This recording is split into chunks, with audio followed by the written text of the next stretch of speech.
มาเป็นอยู่ทางใต้โอ้ยนี่เป็นเสียงธนาไทยบักดาวไล่จำได้บ่ขอบคุณเด้อแม่ปอที่กะย้อยกย่องบ่ล่างดอกทางไหลโอ้ยสิอยู่ใกล้เล็กใกล้ยังเที่ยวทองดอกมาความเมตตาปานีหักประทับใจบ่มีแล้วพ่อป่านแนวน้ำเสื้อสกุลเดียวเที่ยวมาลำโอ้ยผมนี่แห่งเกิดนะและเลือกถึงอยู่บ่เบนอยากเห็นหน้าอยู่บ่เศร้าปีนี้เด้อปีนี้ก็เป็นเข้านับหนึ่งก่อนจังไปสองน้ำว่าเสียงสะกิดใจซอยสู้เรียวไว้อุปมาคือมอนอาศัยมอนกะจังใหญ่ทอบตะหน้ากว่าอาศัยเบิ่งใบบุญพี่น้องศรัทธาเจ้าให้คอยเชียร์และเดี๋ยวนี้ผมเป็นเกียร์เบี้ยนอนว่าท่านแข็งคอยกำลังแห่งใจจากแฟนนอทั้งทายเสียงสะกิดใจน้ำนี่พวกแฟนจำไม่ดีในปีนี้เป็นน้องใหม่ขอฝากตอบตาหน้าใจเป็นลูกหลานของพี่น้องยำลำลองให้ซอยเชียร์ในเด้อแฟนโอ้ยแน่เด้อตาฟังเสียงลมพันพาวอียาวแสนสลบใบตองกบกับสายลมกวางละทุ่มส่งโอ้ยไปยืนกวางสานน้อยปล่อยดูสู้สิยาวเลี่ยงนำทางเห็นแต่สู่เพิ่นพายบัดเป็นอายสิอยู่ใส่เดนุป่านใดเด้สิได้จูงแขนเขาพาขวัญป้อนไข่มือขวาป้อนไข่อายมือซ้ายป้อนไข่นั้นบุญขาดห่างบ่ได้ห่วงเงี้ยงหมอนสั่งมาป่าให้ใจถูกดันแด่ดอมน้องได้แต่นอนในห้องใจตอมพร้อมโศกโลกบ่ต้องจำใครป่วยเป็นและไงป่าปล่อยเสียบางใบเดี๋ยวนี้คุณให้เท้าน้ำกระบวนขันมากสั่งบ่เป่าด้วนห่อนพอหูข่าวสารมันด่าไปขอสาวแต่เมื่อวันจนป่านนี้ผู้รู้ตีอกให้อยู่ในปางคอยเมเลี้ยงนาเลวาสิพอมาด่าเท้าติดเต้าคือโอ้ยเดนอนได้ยินคุณมาเสียดเยอะ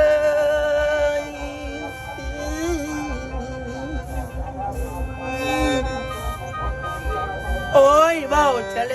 ยเป็นปัญหา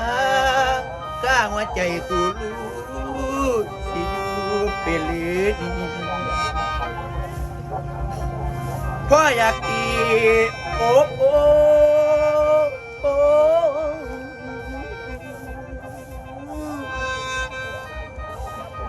น้ำบ่โซดาดอมย้อมเอาอายเข้าซ้อนควรล้างไปก่อนแม่นั่งยกมอบให้ตัดสิ้นสวัสดิ์กันโอ้ยหัวใจขาดสะบั้นคือสิแตกตะไลดับลับตาลงปรากฏเห็นภาพนางเข้ามา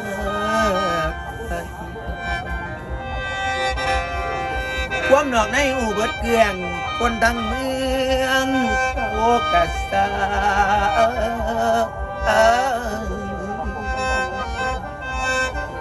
คู่ลูกกับว่าข้าเป็นคู่กันหักแท้บ่แปรปีนเปลี่ยนแปลงว่านางเอ๋ยน้องมาสร้างกันเก่งลวงหลอกให้อกหักอุปสรรคต่างใดแม่นไผสิมาและเบิ่งนาฬิกาตังสองน้ำเงียบสิเสียงจักจันแมงอีเล่ไล่จริงดีอ่วงบักคือน้องสิยางมาเจ้าผู้ขาเคยสอนเจ้าผู้แขนเคยสอนสองแก้มเมาเคยมีกันหัวยังหมอนห่วงโอนฝนฟ้องเปลี่ยนตลาสั่งมาลอยลาสูเที่ยวโชว์เรื่องการเจ้าผู้ว่าการน้ำบ้านน้ำอยู่อำตโอ้ยเสียเก่ากำสั่งที่หนีจากน้ำหน้าห่วยดอกไม้นวลเด็กประมาณตีสองแล้วคมตาลับปับตาโนนจันทร์จรมันคอยบายโอ้ยจังมันเป็นตาไหนน้ำประเนตรน้องอาบแก้มละเมื่อไหร่หวังพนาโอ้ย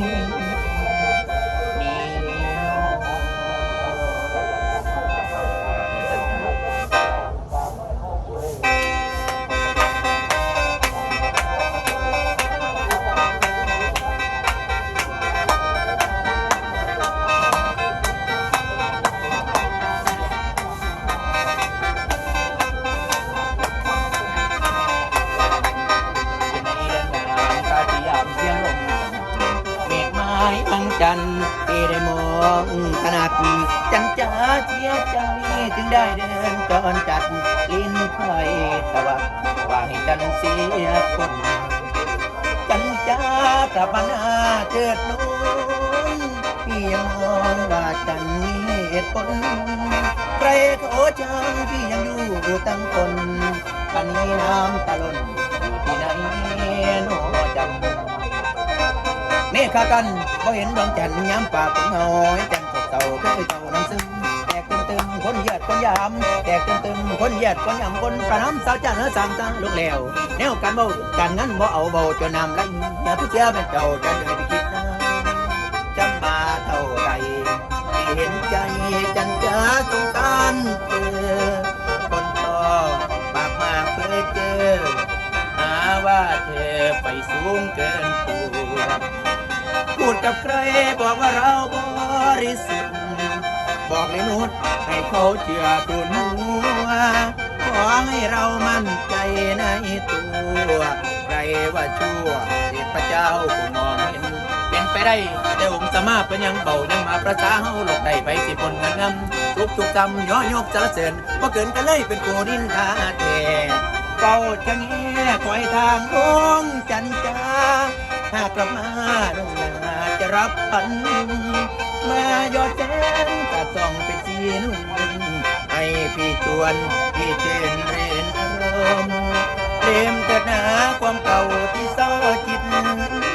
อย่าไปคิดให้ใจมันตื่นโคมฟังข่าวร้ายน้องจากหน้าพี่ระตมบนหน้าลมหน้าร้อนคุณจะมาขาดกันเหมือนพี่อยู่โลกนี้เจียดแต่นอนยังฟ้าคืนนี้เห็นน้ำฝนล้นใจตาในหน้ามองจันมันเพียงเงาถ้ายังได้คำคนเบาตามคนเขาขัดบาปเบากันคนจังพี่คิดถึงอยู่เรื่อยแต่เด็กเจ้าดุษเจ้ามาไกลหนุ่มนาบ่าวดีหัวอกที่เป้สิตายแล้ว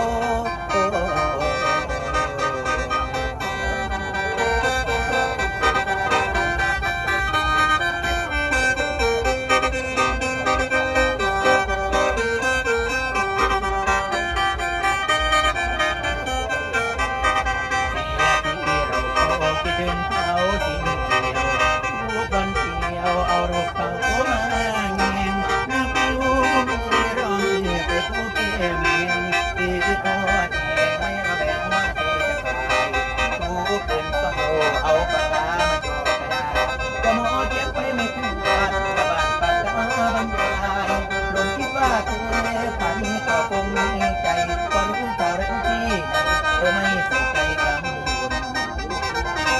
เป็นเพราะใดพี่รอจดหมายหายเงียบจริงเป็นเพราะใดพี่รอจดหมายหายเงียบจริงคือไอ้สิ่งอะไรบ่แล้วประจำให้เข้ามาว่าน้องนาเป็นพี่คนสวยเขาคนรวยดูใจดีก่อนคนเกี่ยวข้องมีสองสามทีไปทั้งคนทั้งคนคนนี้ก็มีใจคุยโอ้เขาลืมเราตั้งแต่นานแล้วรักได้กี่เหนียวถูกเพื่อนเขาแซวปากหน้ามาคิดว่าเธอคงจะชื่นชมพอเจอหน้าเราเธอตมตาเขียวว่ามาทำไมเขาอ่อนจะนอนกิ้งลงตรงหน้าเธอจ้านี่เรียกรางวัลใจคนหนึ่งคิดถึงอีกคนเฝ้าคิดทำลายรู้แน่ว่าเธอมีไหมปัจจัยโดยไม่อำลาสัญญาไว้ให้พี่งมงายสุดท้ายสุดเป่าสัญญาไว้ให้พี่งมงายสุดท้ายสุดเป่าคือจังเอาหัวใจรักเจ้ามันโดนเอาอ่อนเปลี่ยนเสียที่เราเฝ้าคิดถึงเจ้าเที่ยวที่นวดขอเพียงไปเดียวเจ้าใจจริงโน้ขาดตุนหัวใจเสียแรงที่ลงเฝ้ารอเติมรักไม่เคยพอสอลอลวงเรื่อยไป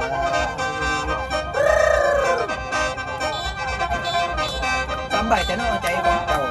จำใบแต่นอใจของเจ้ารอให้เฮาปอกินฮอดแรงมาแสดงเป็นข้างจอมันต่อก่ออยู่ใจเจ็บและอายเมื่อใดรักเจอเสียแรงรักแต่มาเจอต้ม